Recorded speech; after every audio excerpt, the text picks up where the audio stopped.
একটি মাটির প্রদীপ দিয়ে বাস্তব জীবনের একটি ঘটনা তোমাদের সামনে তুলে ধরছি। একটা ছোট গ্রামে এক মাটির প্রদীপ ছিল। সে ছিল খুবই ছোট, সাধারণ আর খুব একটা আলো ছড়াতো না।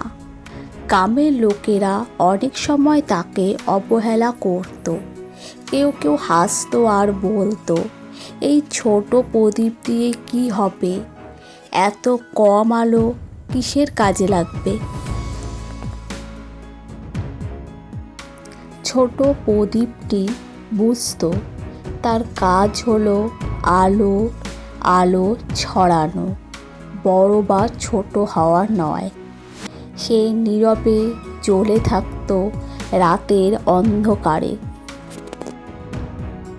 একদিন গভীর রাতের অন্ধকারে গ্রামের বিদ্যুৎ চলে গেল, সব আলো নিভে গেল। তখনই ওই ছোট্ট প্রদীপ একলা জ্বলল, তার অল্প আলো দিয়ে গ্রামের পথ দেখালো। গ্রামের লোকেরা সবাই বুঝল, ছোট হলেও আলোর আলো কাজ করে যাওয়া মানেই বড় কথা। বড় বা ছোট নয়, নিজেকে ছোট ভেবো না কখনোই। ছোট হলেও তোমার আলোর ঝলক অন্যকে পথ দেখাতে পারে। নিজের জায়গা থেকে আলোর পথে চলো।